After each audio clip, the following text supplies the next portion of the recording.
Então, assim, o sono é a base de tudo. Se você quer crescer na vida, você resolve o sono e vai evoluindo para as outras coisas. Se você quiser falhar na vida, você ignora o sono e tenta as outras coisas. A chance de falhar é alta se o teu sono não estiver regulado e você for tentar alguma coisa grande.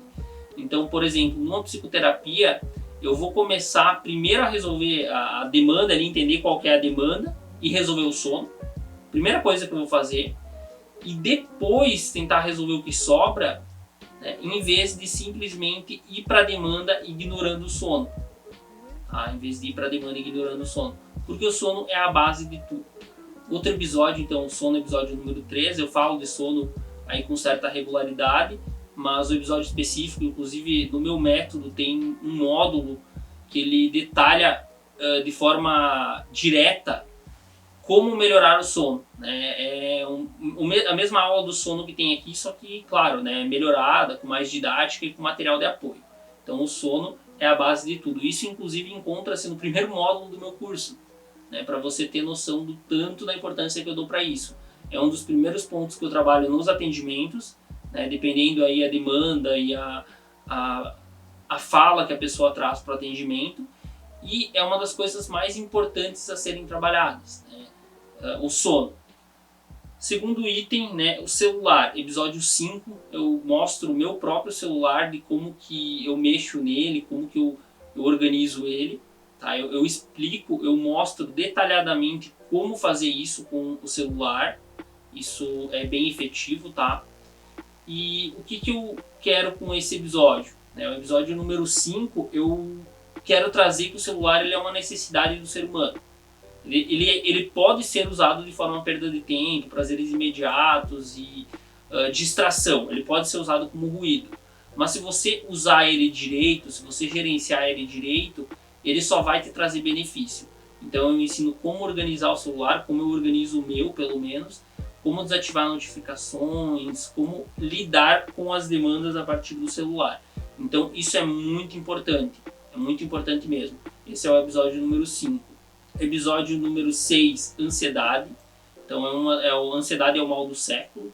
Né? Estresse é algo do momento que você está estressado com o que está acontecendo, e ansiedade é algo que você está ansioso com o que vai acontecer ou não vai acontecer de fato. Então elas se adaptam, é a mesma sensação, digamos assim, só que uma é do futuro e a outra é do presente, e você deve levar em conta alguns aspectos da ansiedade. E eu começo, né, eu dou uma introdução na meditação também no episódio 6, que é a forma de lidar com a ansiedade. Ali basicamente eu explico os tipos de ansiedade que nós aprendemos na faculdade. Tá? Explico de forma leiga, assim, como que qualquer pessoa pode entender e vir, né, a estudar por conta, ver se tem, ou se alguma pessoa que está tentando ajudar tem algum desses problemas, buscar ajuda, buscar profissionais competentes. Então, já na sequência do episódio 6 e do episódio 7, eu falo sobre meditação, que é uma prática milenar, né, tem mais de 2000 anos, e como estudo tem mais de 50 anos de estudo aí que o ser humano vem estudando a meditação sem a parte religiosa, só na parte científica, e trouxe muitos resultados para o ser humano.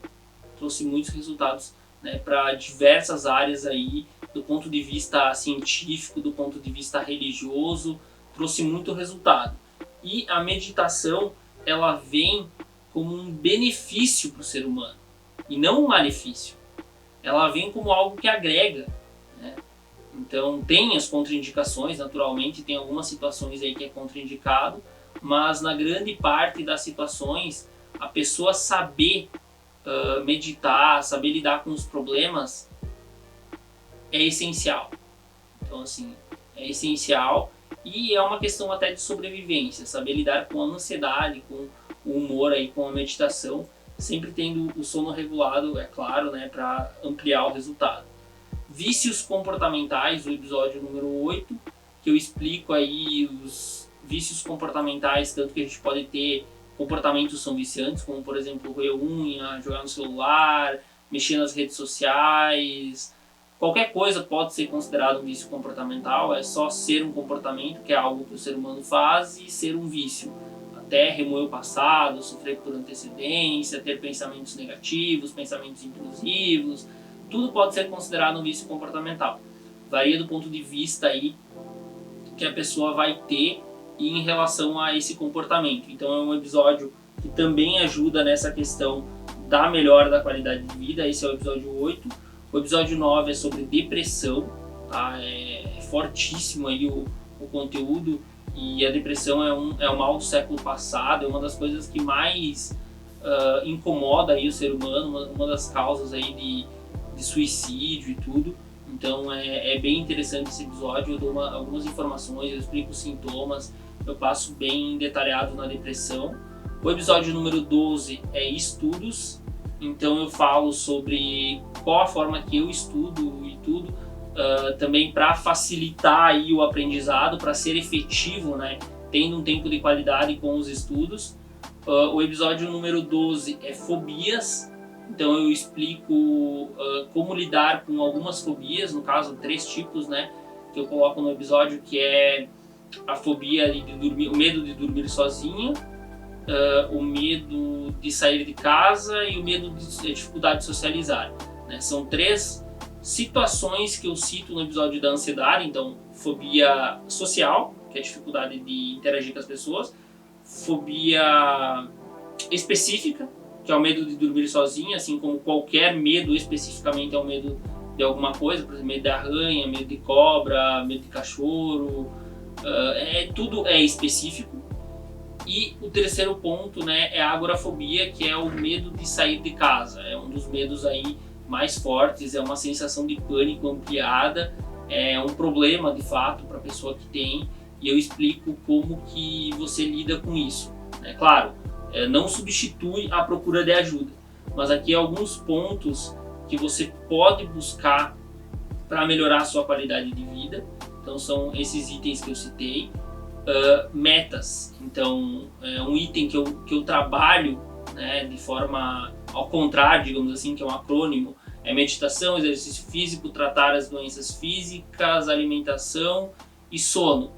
Eu começo do sono e vou indo ao contrário, então vai do sono, alimentação e assim vai. Então o sono, como eu já citei aí, a questão da importância de estar regulado, a alimentação, de criar um ambiente e estar se alimentando corretamente, não ter besteira em casa, ter o alimento que você deseja consumir mais fácil e tudo.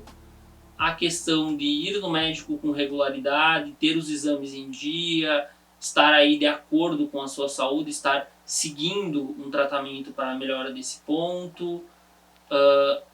Exercício físico, muito importante, exercício físico aí, se manter ativo, não ser sedentário. E meditação. Meditação, como eu já falei, eu considero tão importante que já nos episódios iniciais, que eu gravei 10 episódios assim, numa semana, né, na época que eu estava de férias, iniciando aí meu projeto digital, eu já entrei com alguns temas que eu considero muito importantes, como sono, depressão, ansiedade, vícios comportamentais, e não podia deixar de lado a meditação, que ela é um processo que agrega muito. Inclusive, se pedirem aí mais conteúdo de meditação, é um conteúdo que eu tenho muito prazer em gravar. Eu estou gravando aí conteúdos de um curso que eu estou montando aí para melhora de rotina. Eu já estou com o roteiro pronto da meditação, então vai ter novidades aí no futuro. Então tem mais alguns comportamentos, né, que eu citei no episódio anterior, no episódio de luto, que eu vou repetir agora, que também ajudam aí na qualidade de vida, que são comportamentos desejados, como comportamentos que envolvem a temperatura. Então você pegar gelo, segurar gelo nas mãos, né, para lidar com uma crise de ansiedade, e esfregar gelo na pele, ele vai ter uma sensação de queimação, para lidar aí com a vontade de se cortar, por exemplo. Exercício físico intenso, né, para lidar com o humor deprimido, para lidar às vezes com um sono um pouquinho desregulado, também é muito interessante. Exercício progressivo de relaxamento. Então, para você fazer uma meditação e tudo, tem um corte aqui no canal, eu não sei como é que está o título, mas você pode ver o vídeo de meditação aí, vai ter essa parte na íntegra também. Tem a respiração, né, a respiração aí, os exercícios de meditação em si, que são muito úteis para a qualidade de vida, e tem comportamentos desejados, como conversar com um amigo, ouvir uma música, ou, né, fazer coisas que te façam bem. Ler, por exemplo. Ler é como uma atividade focada e que te faz bem. Aí tem alguns comportamentos, né, que nem eu falei, do gelo, eles não são bem positivos. A meditação talvez seria o mundo ideal, mas eles não são negativos, eles não te causam lesão como uma droga ou propriamente a automutilação, eles não te causam lesão, então ele é aceitável. Assim como também meditar é um comportamento positivo, conversar com um amigo, aí, dependendo da questão, também é um comportamento positivo. Já ver filmes, ver séries, ver vídeos curtos, que vai para o lado das recompensas imediatas, né, jogar no celular, mexer nas redes sociais, esses comportamentos, dependendo da situação, eles vão ser considerados uma perda de tempo. Mas se você quer se permitir no seu momento de lazer, sim. Só que você tem que ter noção de que você planejou aquilo e de que aquilo de fato vai acontecer porque você quis. E nunca porque você perdeu o controle e queria estar fazendo outra coisa. Quer dizer, nunca não, né? Eu acho que a palavra é muito forte. Mas não vai ser sempre. Às vezes é normal perder o controle, às vezes é normal estar um pouco mais cansado e não fazer 100%. Mas esse, às vezes, não deve ser o tempo todo. Ah, não, hoje eu tô cansado, mas ontem eu tava também, mas ontem eu tava também. Bom, ou eu reformulo os planos, eu começo a descansar mais cedo, ou eu começo a entender por que eu tô cansado tão cedo, ou eu tento dormir bem uma noite para ver se resolve o problema e na outra noite eu vou estar bem. Alguma coisa deve ser analisada. Ou talvez, em últimos casos, eu só estou exigindo demais de mim. Então eu tenho que alinhar uma expectativa mais adequada aí para os meus objetivos.